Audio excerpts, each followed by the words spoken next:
কে হচ্ছেন পরবর্তী রাষ্ট্রপতি, সবচেয়ে বেশি শোনা যাচ্ছে সম্ভবত মির্জা ফখরুল ইসলাম আলমগীরের নাম। তবে অনেকে আবার বলছেন ডক্টর ইউনূসও হতে পারেন পরবর্তী রাষ্ট্রপতি। আপনার একটু বিশ্লেষণ জানতে চাই যে কি মনে হচ্ছে আপনার, এবং আসলে বিশেষ যে জায়গাটা জানবার যে কি কি বিষয় আসলে এখানে বিবেচনায় নিতে পারেন। সবাই তাকিয়ে আছেন তারেক রহমানের দিকে, তিনি কি এককভাবেই সিদ্ধান্তটা নিতে পারবেন নাকি এখানেও তার উপরে কোনো দেশি বিদেশি নানান রকম চাপের বিষয় থাকতে পারে, কি মনে হয়? দেখেন, ডক্টর ইউনূস যদি এখন মাননীয় প্রধানমন্ত্রীর সিদ্ধান্তে প্রেসিডেন্ট হন, তাহলে ডক্টর ইউনূসের যে সংস্কার সংক্রান্ত যত সব কথাবার্তা সব নাল এন্ড ভয়েড হয়ে যাবে। কেননা উনি এবং আলী রিয়াজ সাহেব মিলে যে সংস্কার কমিশন করেছিলেন, তারা বলেছিলেন যে প্রেসিডেন্ট এইভাবে নির্বাচন করা যাবে না, প্রেসিডেন্ট প্রধানমন্ত্রী নির্বাচিত হতে পারবে না, প্রেসিডেন্ট নির্বাচন করতে হবে অন্য প্রক্রিয়ায়, যেখানে বহু মানুষের অংশগ্রহণ থাকবে, সার্চ কমিটি থাকবে, নানান কথাবার্তা ছিল। কিন্তু যদি ভালো করে দেখেন, তাহলে এখন যদি উনি প্রধানমন্ত্রীর সিদ্ধান্তে অথবা দলীয় সিদ্ধান্তে গিয়ে প্রেসিডেন্ট পদ নেন, তাহলে ডক্টর ইউনূস যেটা করবেন আর কি, সেটা হচ্ছে যে ওই নিজের লেজ নিজেই কামড়ে খাবেন, এরকম একটা ব্যাপার আর কি। তাই না? কারণ উনি জায়গা মতো আছেন, মানে যেই জায়গায় ছিলেন সেই জায়গায় রয়ে গেছেন, নড়চড় হয় নাই, এরকম তো বিষয়টা না। তারা তো অনেক কিছুই বলেছেন, সেখান থেকে সরে এসছেন। ধরেন এই যে জুলাই সনদের বিষয়ে বলেছিলেন যতটুকু একমত হবেন ততটুকুই শুধু আসবে, এর বাইরে হবে, মানে হয়েছে না এরকম। না, এটা বিএনপির কথা, কিন্তু ডক্টর ইউনূসের কথা কি? ডক্টর ইউনূস, আলী রিয়াজ, এনসিপি, জামাত ইসলাম, এরা কি চান? এরা কি চেয়েছিলেন? জুলাই সনদ বাস্তবায়িত হবে, প্রধানমন্ত্রী ক্ষমতা খর্ব হয়ে যাবে, প্রেসিডেন্ট প্রধানমন্ত্রী কর্তৃক বা যেভাবে নির্বাচিত হন দলীয় ব্যক্তি সেরকম হবেন না, অনেকের মধ্যে থেকে একজন সেই রকম লোককে প্রেসিডেন্ট বানাতে হবে। তো সেই সব জায়গাতে যদি ডক্টর ইউনূস নিজে এসে এখন প্রেসিডেন্ট হন, তাহলে বুঝতে হবে ওনার সম্পর্কে আমাদের যা ধারণা ছিল সেটাই ঠিক। উনি একজন পদলোভী ব্যক্তি, সেটা মনে হবে। উনি আসলে যা বলেন সেটা মুখে বিশ্বাস করেন না, এবং ওনাকে শেষ পর্যন্ত যেটা দেওয়া হয় উনি সেটাই গিলেন, যদি সেখানে তার স্বার্থ থাকে। তাহলে উনি প্রেসিডেন্ট হওয়া মানে ওনার নিজের অবমাননা নিজে করা। অতএব উনি যদি করেন ভালো কথা, আর বিএনপি যদি তাকে প্রেসিডেন্ট করে, তাহলে ধরে নিতে হবে যে বিএনপি মূলত ডক্টর ইউনূসের সরকারের এক্সটেনশন, তাই না? অন্তর্বর্তী সরকারি যেভাবে ছিল সেভাবেই তারা চালাচ্ছেন।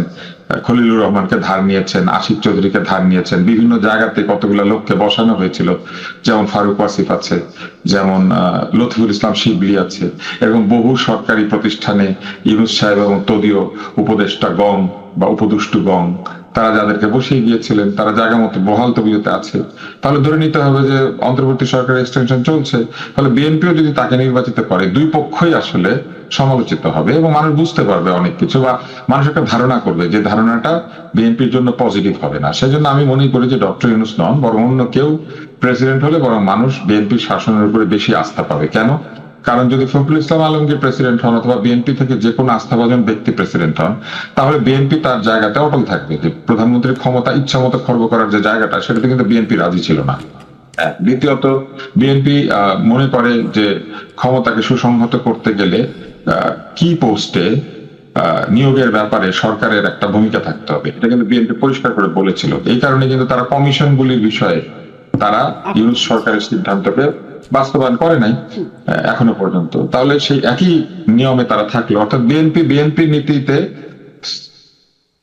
স্থির আছে, এটা বরং প্রমাণিত হবে যদি বিএনপি তার পছন্দ অনুযায়ী যে কোনো ব্যক্তিকে প্রেসিডেন্ট করে, ডক্টর ইউনূস বাদে, বা ওই অন্তর্বর্তী সরকারের সঙ্গে সরাসরি সম্পৃক্ত ব্যক্তিবর্গ বাদে যে কোনো ব্যক্তিকে যদি তারা প্রেসিডেন্ট করে, তাহলে বুঝতে হবে যে বিএনপি তার ওই জায়গাটিতে যে একটি শক্তিশালী সরকার, যা কিছু কিছু জায়গাতে সরকারের তদারকি, প্রত্যক্ষ তদারকি রাখতে চায়, সেই জায়গাতে তারা থেকে দেবে। এই কারণে আমার মনে হয় যে ফখরুল ইসলাম আলমগীর, নজরুল ইসলাম খান, যদিও তার নামটা আলোচনায় সেভাবে আসছে না, কিন্তু একসময় এসেছিল, অথবা মঈন খান, অথবা অন্য কেউ, বিএনপি তার নীতি অনুযায়ী যদি কাউকে সেখানে নির্বাচিত করে, আমার মনে হয় যে সেটা বিএনপির জন্য ভালো হবে।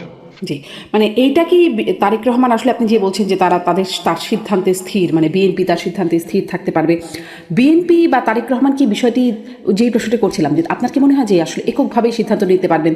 যেমন ডক্টর খলিলুর রহমানের নিয়োগের কোনো ব্যাখ্যা আপনিও পান নাই, আমরা কেউ পাইনি, যে কেন আসলে তাকে নিয়োগ দেওয়া হলো। এখনো বলছিলেন না, ওনাকে নিয়োগ দেওয়া হয় নাই, ওনাকে অব্যাহত রাখা হয়েছে, পদ পরিবর্তন করে। উনি সরকারি ছিলেন, সরকারি আছেন, ওনাকে তো নতুন করে নিয়োগ দেয় নাই। উনি নিয়োজিত ছিলেন, ওনাকে দপ্তর পরিবর্তন করা হয়েছিল। উনি তো পতাকা খোলেন নাই, উনি এক পতাকা নিয়ে গিয়েছেন, এক সরকারের পতাকা নিয়ে, আবার আরেক সরকারের পতাকা নিয়ে ফেরত এসেছেন। উনি তো পতাকা খোলেন নাই। অতএব ওনার নিয়োগটা ধারাবাহিক নিয়োগ, ফলে উনি নিয়োগকৃত হচ্ছেন ইউনূসের মাধ্যমে, আর ওনাকে পদে বহাল রেখেছে বিএনপি সরকার।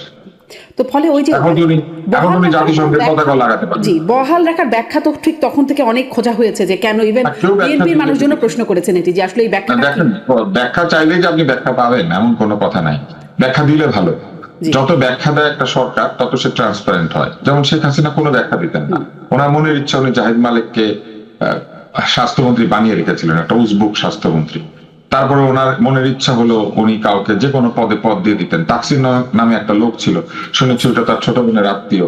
সেই তাকসিম বছরের পর বছর ওয়াসার ময়লা পানি আমাদেরকে খাইয়েছে, তার কোনো পদের পরিবর্তন হয়নি, তার বেতন বেড়েছে। সে বছরের মধ্যে বিরাট সময় ছুটি নিতে আমেরিকাতে এসে মানে আমেরিকাতে আসবে, বা তার বিদেশে তার পরিবার আছে, থাকতে হবে, এরকম কিছু একটা অজুহাত দিয়ে।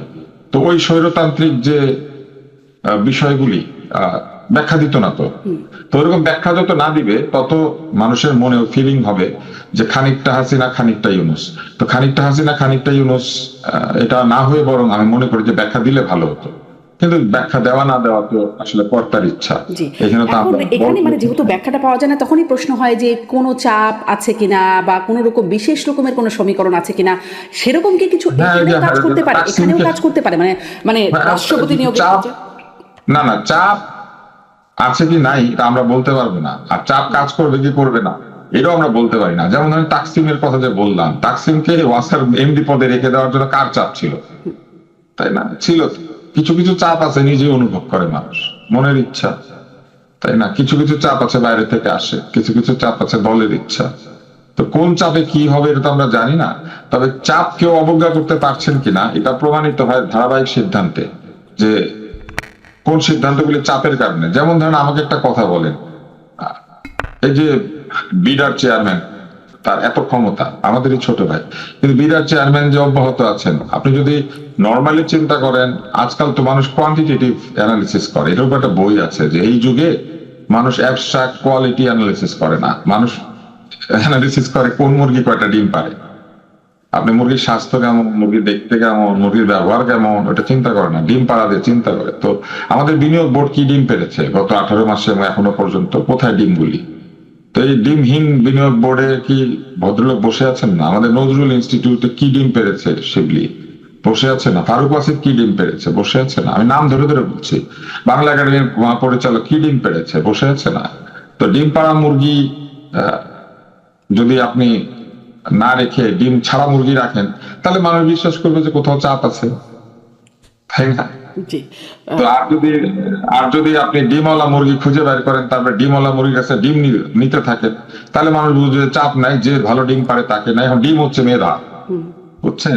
আর মেধাবী রাখবেন নাকি, মানে একটা কাঠ আছে, কাঠটা আমি ছোটবেলায় শুনতাম, আমি কাঠের নাম কি আমি জানি না, মানে আসল নাম কি। আমাদের এখানে কাঠ মিস্ত্রি আসতো, আমি কাঠের কাজ শেখার খুব চেষ্টা করতাম, কিছু কিছু শিখেছি। আমার এই কৌতূহলী মন জীবনে আমাকে অনেক যন্ত্রণা দিয়েছে। একটা কাঠের নাম শুনতাম আমাকে, চাপালিশ কাঠ। তো চাপালিশ কাঠ কি জিনিস আমি জানি না, কিন্তু ধরেন কে চাপালিশ আর কে মানে সত্যি সত্যি বালিশ, এটা তো বুঝতে হবে। জি, সেটাই বুঝি না বলে নানান রকম প্রশ্ন করতে থাকি। ধরেন হ্যাঁ, আমরা সবসময় আমাদের সরকারগুলি আমাদেরকে ব্যাখ্যা দেয় না, বলে অনেক মুখে অনেক কথা বলে, কিন্তু জীবনে জনগণের সামনে দাঁড়িয়ে কোনো কাজের ব্যাখ্যা দেয় না। সেগুলোরই তো নানান পরিবর্তন আশা করেছিলাম। আচ্ছা, এটা নিয়েও পরে কথা বলবো, কিন্তু ওই রাষ্ট্রপতি ইস্যুতে আরেকটু কথা বলি যে এখন বিশ্লেষণ আসছে যে তড়ি ঘড়ি করা হয়েছে। মানে আমরা দেখেছি আগেই, মানে রাষ্ট্রপতি পদত্যাগ করার আগেই বিষয়টি ঘোষণা দিয়ে দিয়েছেন প্রবাসী অনুসন্ধানী সাংবাদিকেরা, এটি বলেছেন। এবং আমার সাথে একজনের কথা হচ্ছিল, তিনি বলছেন যে একটি সংস্থার লোকজন তাকে, মানে রাষ্ট্রপতিকে গিয়ে বলেছেন যে 25শে জুলাইয়ের মধ্যে আপনাকে পদ ছাড়তে হবে, বলেছে স্যার আপনাকে চলে যেতে হবে। এইরকম একটা বিষয় ছিল, এবং তারপরে সেই পদত্যাগের একটা বিষয় যেটা বলছে রাষ্ট্রপতিও বলছেন, বিএনপি সরকারও বলছে, কিন্তু কেউ আসলে ঠিক বিশ্বাস করছে না যে ঠিক অসুস্থতাটাই আসলে তার পদত্যাগের কারণ। আপনার কি মনে হয় এই তড়িঘড়ি কেন, অজুহাত কেন দেয়া হলো, কি মনে হয়?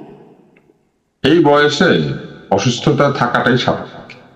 যে বয়সে আমরা রাষ্ট্রপতিদেরকে নির্বাচিত করি, যে বয়সে আমরা বড় বড় পদগুলিতে লোকজনকে পাঠাই, আমরা খানিকটা অসুস্থ লোকজনকে পাঠাই। এই বয়সে সব সুস্থ কি করে থাকবে? কারো কোলেস্টেরল হাই থাকবে, কেউ চোখে কম দেখবে, কারো গ্লুকোমা থাকবে, কারো হার্ট প্রবলেম থাকবে, কারো কিডনি, কারো লিভার, কারো মাথা, কারো আর্টারি, কারো নিশ্চয়ই। এরকম। এবং বয়সের সঙ্গে বহু রোগ আছে যেগুলো আসবেই, কারণ আপনার শরীর পুরনো হবে, আমাদের শরীর পুরনো হয়।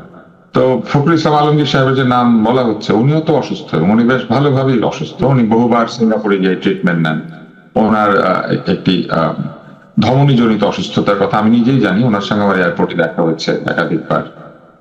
আমি ওখানে শুনেছি তার অসুখের বিষয়, বা তার সঙ্গে একটা পারিবারিক একটা জানাশোনা আছে আমার।